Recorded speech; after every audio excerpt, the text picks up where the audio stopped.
আসসালামু আলাইকুম দর্শক, আপনাদের শুভেচ্ছা জানাচ্ছি। আমি সুযোগ মাহমুদ। আপনারা দেখতে পাচ্ছেন আমার পিছনে বর্ডার হাট রয়েছে। এটি আসলে রাজীবপুর উপজেলায় একমাত্র বর্ডার হাট, যেটি ভারত বাংলা বর্ডার হাট বালিয়ামারি। এখানে আপনারা দেখতে পাচ্ছেন একটি বন্যা এখানে এসেছে। এটি পাহাড়ি ঢলে গত এক সপ্তাহ থেকে টানা বৃষ্টি এবং পাহাড়ি ঢলে এই পুরো গোটা হাটটি কিন্তু পানির নিচে রয়েছে বর্তমানে। গত বুধবারে এই বর্ডারটির সর্বশেষ হাট হয়েছে। এই হাটটি বর্ডারটি পানিতে ডুবে যাওয়ার কারণে এখানে প্রায় 5 থেকে 7 হাজার মানুষের যে কর্মসংস্থান ছিল সেটি কিন্তু একদম পুরোপুরি বন্ধ হয়ে গেছে।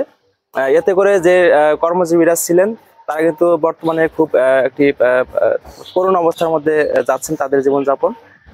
এখানে টোটাল বর্ডার হাটে যে সমস্ত ক্রেতা রয়েছেন তারা ক্রেতাধারী কার্ড রয়েছে প্রায় 600-র মতো, এবং বিক্রেতার কার্ড রয়েছে প্রায় 25টি। এই 25টি কার্ড ভেন্ডর কার্ডের যে মালামাল এখানে ঢুকানো হতো বা বাংলাদেশ থেকে এক্সপোর্ট করা হতো, এবং সেই 600 কার্ডের মতো যে রয়েছে তারা কিন্তু ইন্ডিয়া থেকে কিন্তু মালামাল কিন্তু ইম্পোর্ট করতো বাংলাদেশে।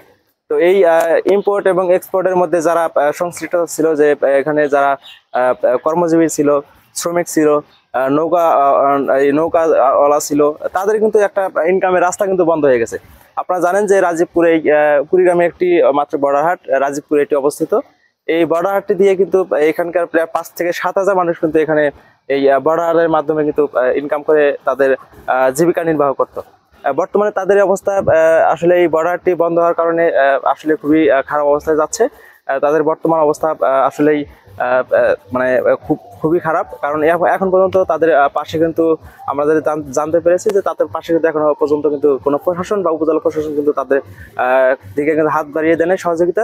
আমরা আশাবাদী যে খুব শীঘ্রই তাদের খোঁজ খবর নিবে এবং তাদের দিকে সহায়তার হাত বাড়িয়ে দিবে।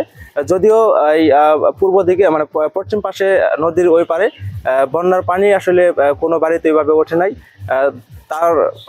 তার মানে এ নয় যে এই বর্ডারটি বন্ধ হওয়ার কারণে যে তাদের যে অবস্থা আসলে অবনতি হয়েছে বা ইনকামের রাস্তা বন্ধ হয়ে গেছে।